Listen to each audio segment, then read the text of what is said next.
Actually farmers को ज़्यादा तकलीफ जाती है कि किसी के सपने पूरे करने, लेकिन अंदर से मैं टूट चुका था। बहुत टाइम आता है उधर की अपने को ऐसा लगता है कि यार थोड़ा फाइनेंशियल चाहिए उधर। इसमें मेरे को थोड़ा ज़्यादा स्ट्रगल दिखा, क्योंकि थोड़ा फाइनेंशियल इशू हो गया था घर पे। मेरा पेपर थोड़ा फंस गया था क्योंकि मैं कुछ खाया नहीं था उस दिन।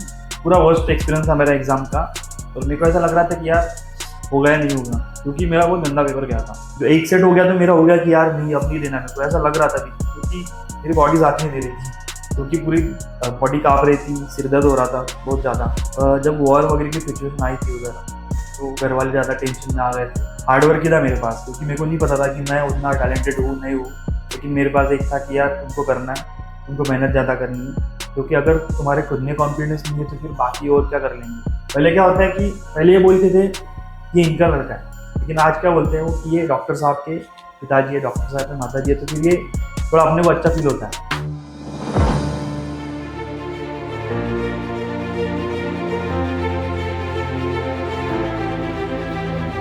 Hello everyone, welcome back to graduate speaks 2.0, जहां हम डॉक्टर्स से उनके रियल स्ट्रगल्स, एक्सपीरियंसेस और जर्नीज के बारे में जानते हैं, जिससे एस्पिरेंट्स को क्लैरिटी और कॉन्फिडेंस मिल सके। कुछ स्टूडेंट के फैमिली में ऑलरेडी डॉक्टर्स होते हैं और कुछ स्टूडेंट्स ऐसे होते हैं जिनके लिए ये जर्नी कंप्लीटली नई होती है। आज के हमारे गेस्ट की स्टोरी उन सब स्टूडेंट्स के लिए है जिनके पास कोई मेडिकल बैकग्राउंड नहीं था, जिन्होंने चैलेंजेस फेस किए, चाहे वो फाइनेंशियल हो, कंफ्यूजन हो या छोटे मिस्टेक्स जैसे डॉक्यूमेंट्स मिस करना। लेकिन सही गाइडेंस और सपोर्ट के साथ उन्होंने सिर्फ एमबीबीएस अब्रॉड कंप्लीट नहीं किया, बल्कि एफएमजी एग्जाम 180 मार्क्स के साथ क्लियर किया। Please welcome doctor Prashant Nand Kishore Shende. Hello doctor hello Prashant, ma'am. Welcome to graduate speaks 2.0। Thank you. सबसे पहले हम शुरुआत करते हैं यस। आपके फैमिली बैकग्राउंड के बारे में जान के। Yes ma'am. सो मेरा फैमिली बैकग्राउंड में ऐसा कोई डॉक्टर है नहीं। I am the first doctor in my family. Ma'am, I belong to the very lower middle class family. So actually मेरा एक प्लस पॉइंट है कि हमारी joint family. So along with all their supports I am here, and my papa and my whole family is a farmers. So actually farmers को ज़्यादा तकलीफ जाती है कि किसी के सपने पूरे करने, क्योंकि मेरा क्या था कि मेरे सपने बड़े थे, लेकिन चीज़ें हो जाती है कि फिर अगर आपके सपने बड़े हैं तो फिर वैसा सपोर्ट भी चाहिए होता है। सो मेरे सिंगल पापा से तो हुआ नहीं रहता है। सो दैट कि मेरे पापा हो गए, बड़े पापा हो गए, और मेरे मामा, ये तीन लोगों ने, और मेरे भाई है विक्रम दादा, उन्होंने बहुत हेल्प की है। तो यही है कि फैमिली बैकग्राउंड की वजह से ही मैं आता हूँ। जैसे कि आपने बताया कि आपके फैमिली से कोई मेडिकल फील्ड में नहीं है, तो आपने ये डिसीजन कैसे लिया? Yes ma'am. So I was in the Jawahar Navodaya Vidyalaya Gondia. सो मैं 6th क्लास से बाहर था। आई was living in the hostel life. So ma'am, वहाँ पे कंपटीशन टफ था, क्योंकि हमारे टाइम में क्या होता था कि जो 2 डिस्ट्रिक्ट के बस सिलेक्टेड बच्चे जो वहाँ पे पढ़ते थे। तो after 10th class I have joined the PCB group. So ma'am, मेरा बायो था, मैंने मैथ ड्रॉप कर दिया था। तो 11th-12th में मेरा ये था कि चलो यार, कि जो बाकी सब कर रहे हैं, क्योंकि हमारे जो सीनियर एलुमनी आते थे वो बताते कि यार तुम डॉक्टर बनो। सो जीएमसी से आते थे, एम्स से आते थे, तो फिर हमारा एक मोटिवेशन था कि चलो यार कुछ करना है आगे। तो फिर 11th में हमारे साथ मे बी 19 या 20 थे। सो आफ्टर 12th मैक्सिमम लोगों का हो गया, तो बस मैं ही रह गया था। तो बीच में एक ऐसा लो फील होता था कि यार सारों का हो गया, सारे कोई अच्छे कॉलेजेस में हैं। जो मेरे दोस्त थे वो एम्स में थे, जीएमसी में थे, कोई आईआईटी में था, कोई एनआईटी में था, और बस मैं था। तो मैं बहुत लो फील करता था, और मेरे पापा बोलते थे कि यार कोई नहीं, चल ठीक है, अगला ट्राई देते हैं। लेकिन अंदर से मैं टूट चुका था, क्योंकि जो लोग मेरे बाजू बैठते थे, तो वो एक आ जाता है थोड़ा फैक्टर कि यार इनका हो गया, मेरा नहीं हुआ, तो फिर मैं उस लो लूप में चला जाता है कि यार आगे क्या करना है। सो आफ्टर नीट, जो मेरा फर्स्ट अटेम्प्ट था, उसमें I score quite well, but नहीं हुआ उसमें। एंड फिर सेकंड टाइम में क्या हुआ कि मेरे मार्क्स उससे भी कम आ गए। सो दैट कि मैंने उसके साथ सीईटी दिया था, तो मेरा एग्रीकल्चर में हो रहा था राहुरी में। बट एक अंदर से फील था कि यार वो नहीं करना है मेरे को, जो मेरे को करना है बस वो एमबीबीएस है। सो यहाँ से कॉल आ रहे थे बीच बीच में कि यार आपको करना है नहीं करना है एमबीबीएस का। तो वही हुआ। फिर एक बार सर का कॉल आया था, अमित सर का, कि आके देखो एक बार विजिट तो करो। तो फिर I was living near by Nashik, Rawari. So वहाँ से मैं बाइक से आया, मेरे भाई बोला कि यार चलो देख के आते। तो फिर बस वही फर्स्ट वाला मीटिंग था हमारा सर के साथ। तो फिर वो क्वाइट इम्प्रेस्ड विद सर, वही यहाँ से ही शुरुआत हुई मेरी। ओके। तो जैसे कि आपने बताया आप एफडीएस से मिले और आपने डिसीजन लिया एमबीबीएस अब्रॉड जाने का, तो तब आपके मन में सबसे कंफ्यूजिंग चीज कौन सी थी? मैम सबसे पहले कंफ्यूजिंग चीज़ तो ये थी कि फाइनेंशियल चीज़ें मैनेज हो सकती है या नहीं हो सकती, क्योंकि सर ने बोला था कि लोन ट्राई करो, लेकिन लोन पॉसिबल नहीं हुआ। और फिर लेकिन वही था कि एक तो लोन नहीं हो रहा था, और उसके बाद में एक थोड़ा एक फैक्टर आ जाते कि यार क्योंकि अपन दूसरे कंट्री में जा रहे हैं, तो वहाँ पे अपन मैनेज कर सकते नहीं कर सकते। लेकिन मेरे अंदर में था कि यार मैं कर लूँगा, क्योंकि वो मेरे से पहले में एटीट्यूड है कि कोई भी सिचुएशन आ जाए मैं हमेशा रहता हूँ कि यार मैं कर लूँगा। सो दैट यही मेरे घर पे भी, घर वालों पे भी मेरा यही भरोसा था कि यार तू कर लेगा मैं। सो दैट चलो ठीक है। क्या आपने ऐसा फेज या ऐसा मोमेंट एक्सपीरियंस किया जब आपको फील हुआ कि आपके फैमिली का सपोर्ट ही सब कुछ है आपके लिए?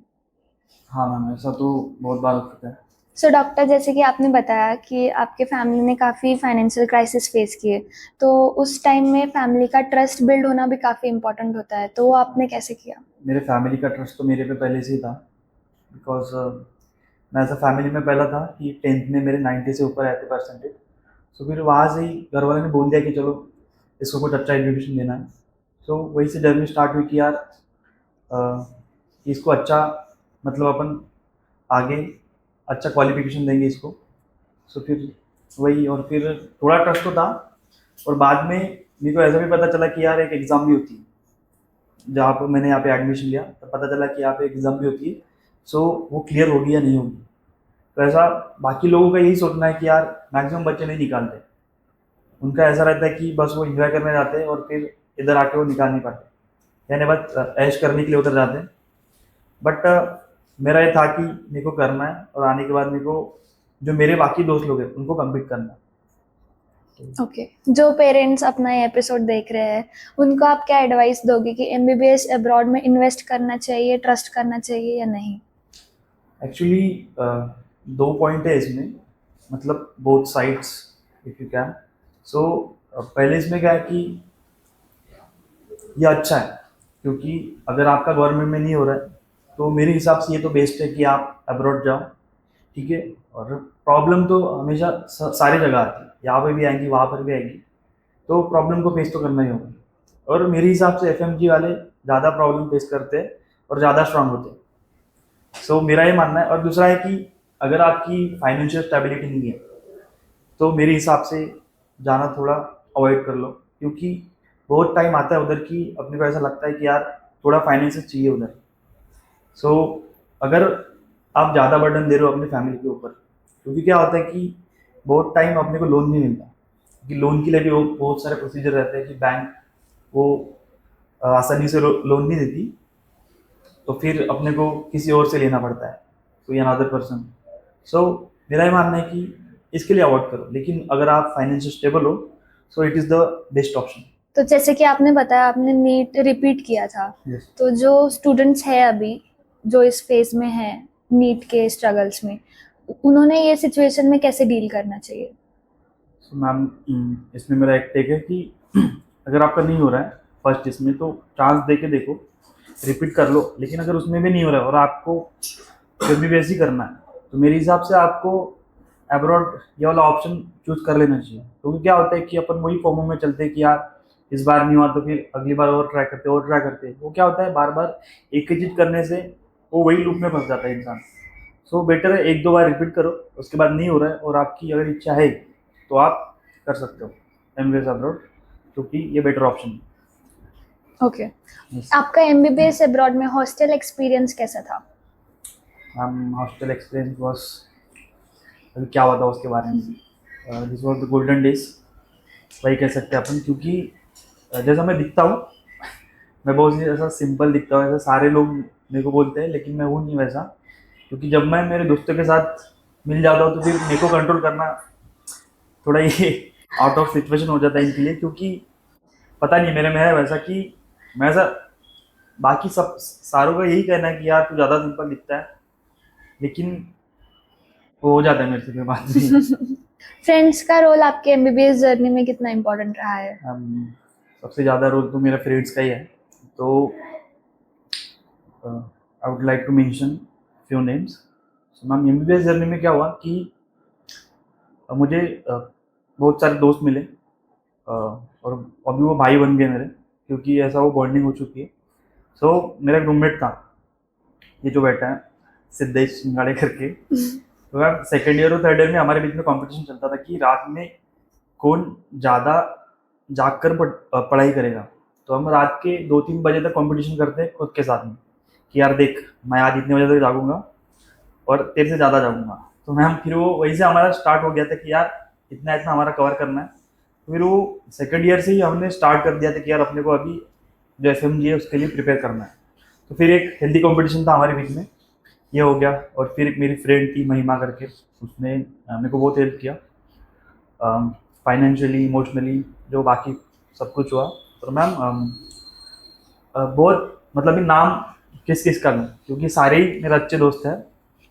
और एक मेन चीज़ क्या होता है मैं आपको कि जब मैं दिल्ली में आया था तो इसमें मेरे को थोड़ा ज़्यादा स्ट्रगल दिखा, क्योंकि थोड़ा फाइनेंशियल इशू हो गया था घर पे। और मैं वहाँ पे रुक नहीं ले पाया। तो पहले जो 2 महीने थे मैं अप डाउन करता था, और वो मेरे को हार्डली 30 किलोमीटर जाता था, मतलब एक मेट्रो चेंज करनी पड़ती थी मेरे को। सो उसमें मेरे 4 घंटे चले जाते थे, लेकिन फिर भी मैं मैनेज करता था कि यार चलो इतना हो गया, 4 घंटे में निकाल देता था। और फिर बाकी जो मेरा रिवाइज हो रहा था तो उसको वापस से करना। तो वो 2-2.5 महीने तक चला मेरे साथ। तो फिर एक मेरे दोस्त का फ़ोन आया, संकेत है और सनी है, तो उन्होंने कॉल किया मेरे को कि देख भाई, ऐसा मत कर, तू आ जा इधर, पैसे का टेंशन मत ले। तो उन्होंने मेरे को बुलाया उधर, और फिर they didn't take a penny from me. So बस उन्होंने ज़्यादा सपोर्ट किया। So thank you. फ्रेंड्स का काफी सपोर्ट रहा है यस आपको। मैम। ओके। और जैसे कि आपने बताया आपने एफएमजी प्रिपरेशन सेकेंड ईयर से स्टार्ट कर दिया था, यस मैम, तो मेन फोकस एरिया आपका कौन सा था? मेन फोकस एरिया क्या था कि हमारे टाइम में मतलब ऐसा बताने वाला कोई ना था कि यार तुम ये यहाँ से करो, क्योंकि नारो प्रेप लैडर हो गया, ये जो दो ज़्यादा चलते थे हमारे टाइम पे। तो अभी हम उतना अफोर्ड नहीं कर सकते थे, मैं और मेरा फ्रेंड था, जैसे मैंने आपको बताया कि हम उतना अफोर्ड नहीं कर सकते थे कि यार तुम एक 60,000 का ऐप लो और उसमें से पढ़ाई करो। तो फिर जो यहाँ पे रखी BT चौरसिया, तो हमने वो 2 बार पढ़ ली थी। कोई कोई सिंगल बार भी नहीं पढ़ते, हमने वो 2 बार पढ़ चुके थे। और फिर गायटन थी फिजियोलॉजी के लिए। तो बहुत सारी जो बुक्स थे वो हमने कर लिए थे, लेकिन वो क्या था कि अगर आप बुक्स कर रहे हो लेकिन वो समझ नहीं रहे हो ज़्यादा, तो फिर वो ज़्यादा देर तक नहीं रहता। तो फिर हमारा क्या था कि पहले तो हम पढ़ते थे बस, लेकिन उसके बाद में हमने सोचा कि चलो यार कुछ ऐसा सोर्स ले कि जिसके हिसाब से अपने कंसेप्ट बिल्ड हो। फिर हमने डॉक्टर नजीब का वीडियोस चालू करे थे देखने के लिए। तो फिर उसके बाद में धीरे धीरे हमको एक्सपोजर मिलता गया। जब हम 4th ईयर 5th ईयर में आए तो फिर पता चला कि यार कोई कोई टीचर्स हैं जो अच्छा पढ़ाते हैं ऑनलाइन में। तो फिर हमने वहीं से स्टार्ट किया, मतलब मेडिसिन के लिए डॉक्टर मारवा से पढ़ा था मैंने 4th ईयर में। तो काफ़ी सारे हैं जो हमने स्टार्ट किया था कंसेप्ट बिल्डिंग, और ये मेरे को ज़्यादा हेल्प किया, क्योंकि अभी मैं ऐसा बता सकता हूँ कि मेरे थोड़े कॉन्सेप्ट स्ट्रांग हुए हैं उनकी वजह से। और इस बार क्या होता है FMG के बारे में कि मेरा पेपर थोड़ा फंस गया था, क्योंकि मैं कुछ खाया नहीं था उस दिन, थोड़ा प्रेशर था।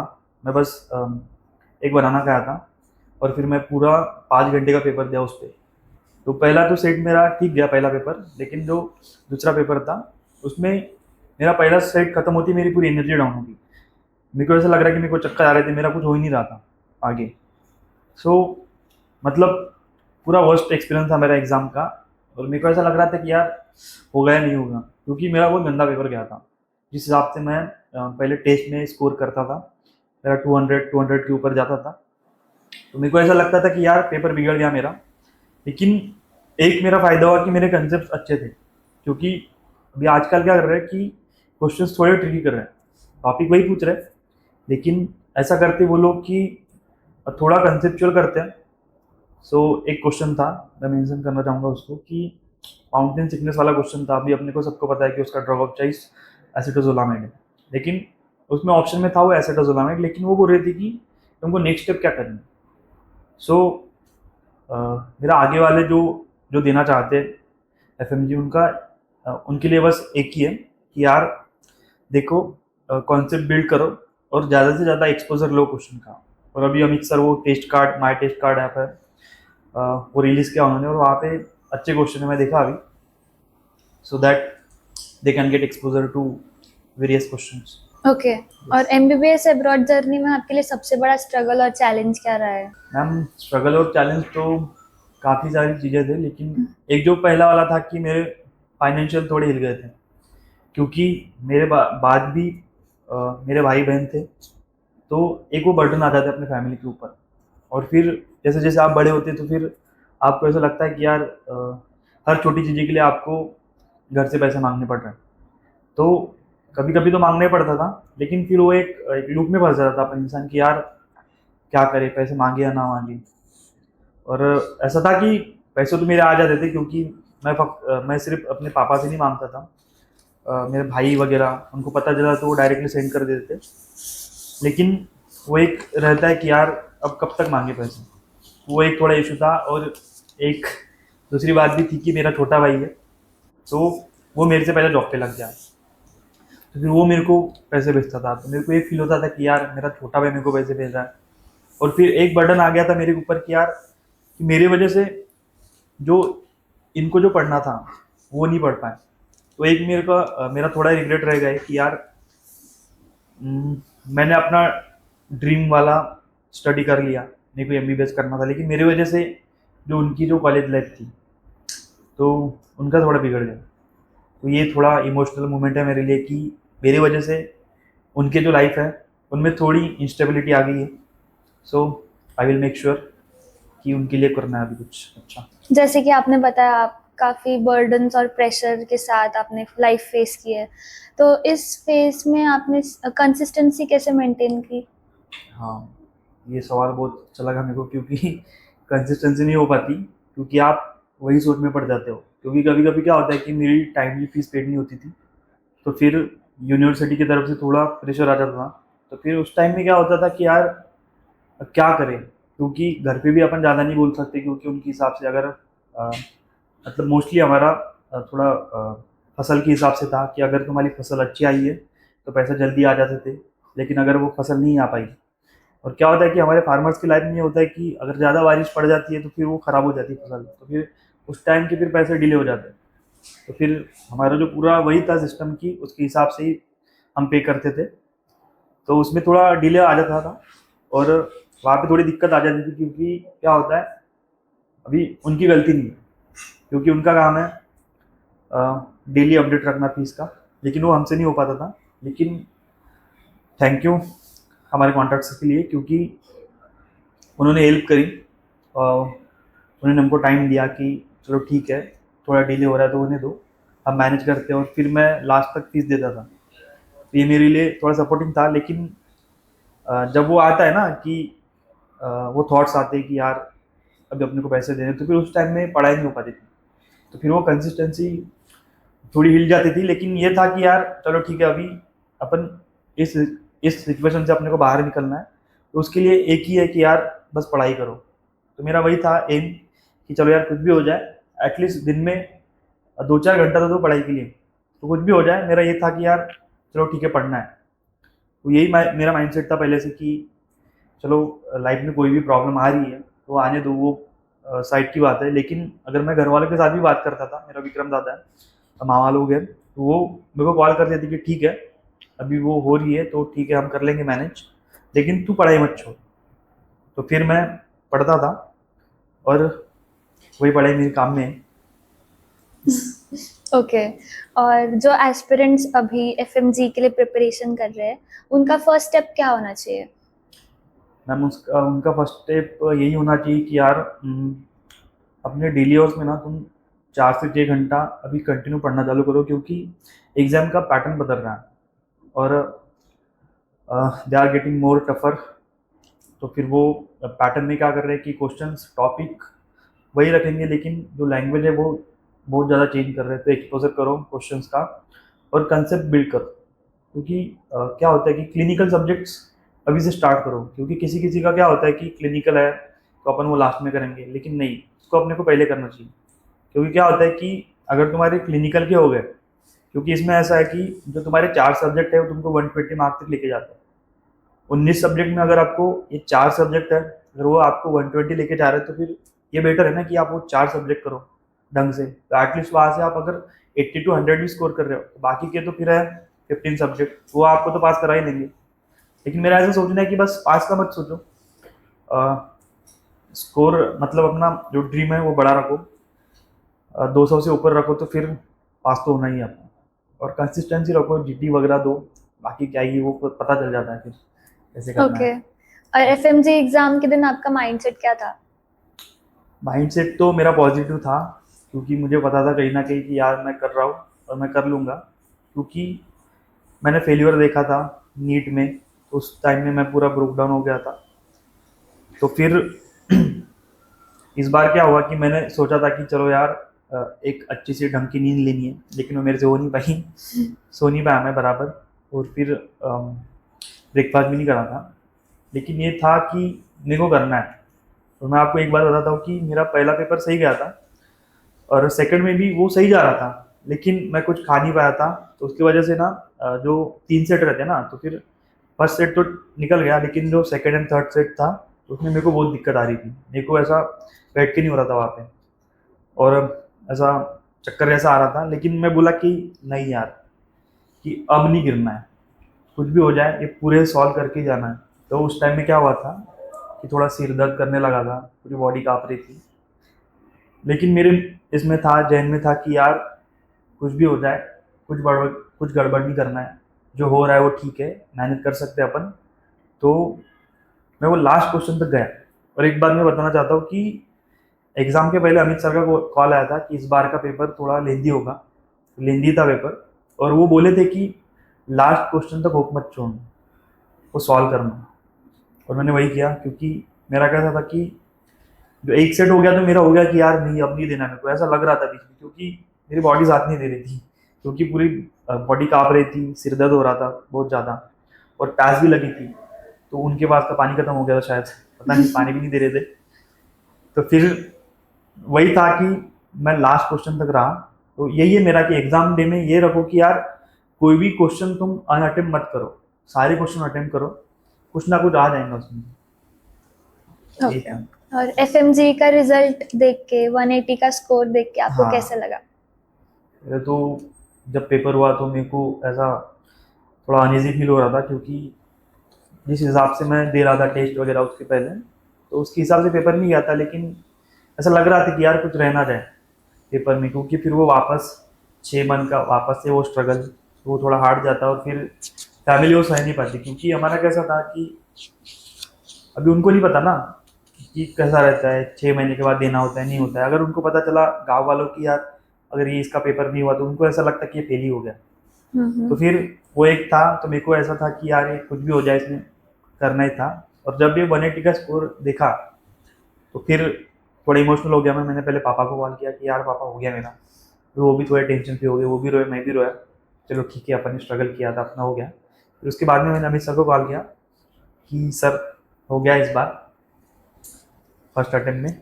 फिर वो भी खुश थे, फिर वही सारी फैमिली खुश हो गई। और अभी एक रिस्पेक्ट मिलती है, डॉक्टर डॉक्टर साहब बोलते हैं गाँव में। तो ये कहीं ना कहीं अच्छा लगता है, और अपने पेरेंट्स को भी अच्छा लगता है। क्योंकि पहले क्या होता है कि पहले ये बोलते थे ये इनका लड़का है, लेकिन आज क्या बोलते हैं वो कि ये डॉक्टर साहब के पिताजी है, डॉक्टर साहब के माता जी है। तो फिर ये थोड़ा अपने को अच्छा फील होता है। सो सही लग रहा है अभी बस। काफी प्राउड मोमेंट रहा होगा आपके यस फैमिली के मैम, लिए। प्राउड मोमेंट तो है। अगर आप अपनी जर्नी को देखो तो एक लाइन में आप क्या बोलना चाहोगे आपके सक्सेस स्टोरी के बारे में? एक थॉट है, hard work beat talent when talent doesn't work hard. So मुझे नहीं पता था कि मैं कितना टैलेंटेड हूँ नहीं हूँ, लेकिन मेरे पास एक था कि यार इस चीज़ के लिए अगर तुमको जो करना है वो तुम कर सकते हो तो वो करो, क्योंकि हार्ड वर्क ही था मेरे पास। क्योंकि मेरे को नहीं पता था कि मैं उतना टैलेंटेड हूँ नहीं हूँ, लेकिन मेरे पास एक था कि यार तुमको करना है, तुमको मेहनत ज़्यादा करनी है तो वो करो। तो मैंने वो किया, और वही कहना वो नो हसल नो स्टोरी। तो हसल इम्पोर्टेंट है लाइफ में, तो बस हसल करते रहो, हो जाएगा। And keep believing on your self, self confidence, बस वही है। बाकी लोगों को ऐसा लगता है कि एमबीबीएस अब्रॉड करना रिस्की होता है, सेफ्टी और सिक्योरिटी कंसर्न्स आते हैं, तो आपका क्या एक्सपीरियंस है? मैम ऐसा मेरे को भी लग रहा था, लेकिन थैंक्स टू FDS। क्योंकि क्या होता है, जब वॉर वगैरह की सिचुएशन आई थी उधर, तो घर वाले ज़्यादा टेंशन में आ गए थे। लेकिन सर ने सारा कुछ संभाल लिया कि कोई टेंशन नहीं है करके, और वो हमेशा सपोर्ट में रहता है। अगर आप रात के 12 बजे भी कॉल करो, कोई थे पहले स्टाफ, यहाँ के staff is very good in the FDS team. So मैं यानी फैमिली वाले भी कॉल करते थे, तो वो कॉल उठाते थे और पॉजिटिव रिस्पांस होता था उनका कि कोई टेंशन मतलब हो जाएगा। तो वही है, आप कौन सी कंसल्टेंसी के थ्रू जा रहे हो वो इम्पोर्टेंट करता है। क्योंकि मैंने बहुत सारे मेरे दोस्त देखे तो उनको ही नहीं पता कि वो कौन सी कंसल्टेंसी आए हैं, उनका कौन कॉन्ट्रैक्टर है। बस वो गए वहाँ पे, और फिर उनको वीज़ा के लिए अलग पैसे देना होता है, सारा कुछ रहता है उनका। लेकिन हमारा सारा कुछ सॉर्टेड था, वो FDS ने अच्छे से मैनेज किया जो पूरे 5 साल थे, तो ज़्यादा कुछ दिक्कत नहीं है उधर। एफएमजी एस्पिरेंट्स के लिए 3 इम्पोर्टेंट टिप्स क्या देना चाहोगे आप? मैम पहली टिप, कंसिस्टेंसी रखो, डेली पढ़ो। सेकंड टिप की अपने कंसेप्ट बिल्ड करो, क्वेश्चन का एक्सपोजर रखो। और थर्ड की सेल्फ कॉन्फिडेंस रखो कि हो जाएगा तुम्हारा। क्योंकि अगर तुम्हारे खुद में कॉन्फिडेंस नहीं है तो फिर बाकी और क्या कर लेंगे। तुमको खुद को बिलीव करना ही पड़ेगा कि यार तुम कर सकते हो, और मोस्टली हो जाता है। ज़्यादा ज़्यादा चीज़ें अपन ने कॉम्प्लिकेटेड करी तो फिर वो कॉम्प्लिकेशन भी जाएंगी, लेकिन कुछ चीज़ें आप सिंपल एंड सॉर्टेड रखो तो उसमें वो आराम से हो जाता है पेपर, ज़्यादा दिक्कत नहीं आती। अभी जो स्टूडेंट्स ने नीट क्लियर किया है और एमबीबीएस अब्रॉड के लिए सोच रहे हैं, उन्होंने फ्यूचर डॉक्टर एजुकेशन सर्विसेज क्यों चूज करना चाहिए? Because ma'am in one line, FDS means the genuine, क्योंकि ये लोग जेन्यून हैं। और साथ में मैम इनका एक यूनिट है, मतलब एक FDS एक टीम की तरह, क्योंकि इसमें staff is very good, and उसके साथ में सर के साथ में जो सारे सीनियर्स लोग हैं उनका भी सारा सब कुछ सपोर्ट रहता है कि आफ्टर क्लियरिंग एग्ज़ाम आप डॉक्टर बनने तक का सफ़र है ये। क्योंकि बाकी कंसल्टेंसी में मुझे पता नहीं कि एडमिशन वहाँ पे करा के छोड़ देते हैं, लेकिन इसमें ऐसा है कि FDS में ये बहुत अच्छी चीज़ है इनके बारे में कि ये आपके साथ रहती है हमेशा, एग्ज़ाम होने के बाद में भी, ना होने के बाद में भी, और उसके एग्ज़ाम होने के बाद आपको आगे किस चीज़ में PG करनी है, एसएस करना है, उसके बारे में वो सारा कुछ सपोर्ट रहता है। ये एक यूनिट की तरह है। तो फिर मेरे हिसाब से ये इनकी अच्छी क्वालिटी है कि ये हमेशा साथ में रहते हैं, एंड तक साथ में रहना, it is the mandatory thing. Okay. Yes. और पेरेंट्स को एमबीबीएस अब्रॉड के बारे में कौन सी चीज समझनी चाहिए? उनको समझनी चाहिए इन द सेंस कि अगर आपका बच्चा ये चाहता है कि उसको बस MBBS ही करना है, उसके अलावा कुछ नहीं करना है, और आप फाइनेंशियली स्टेबल हो, तो एक अच्छा ऑप्शन है, आप इसे चूज़ कर सकते हैं। और मेरे हिसाब से आप FDS ही चूज़ करो, क्योंकि they will help you out in everything. So doctor Prashant, thank you so much for joining us for graduate speaks 2.0। आपकी जर्नी एक्सपीरियंसेस काफ़ी इंस्पायरिंग रहे हैं। जो ऑडियंस अपना ये एपिसोड देख रहे होंगे उनको आपके एक्सपीरियंसेस और हार्डशिप्स स्ट्रगल से ये बात क्लियरली पता चलती होगी कि बैकग्राउंड मैटर नहीं करता, फाइनेंशियल सपोर्ट फैमिली से मिल जाए और कंसिस्टेंसी सेल्फ कॉन्फिडेंस हो तो सब कुछ ईजी हो जाता है। तो फ्यूचर डॉक्टर एजुकेशन सर्विसेज की तरफ से आपके लिए एक छोटा सा टोकन ऑफ एप्रिसिएशन है।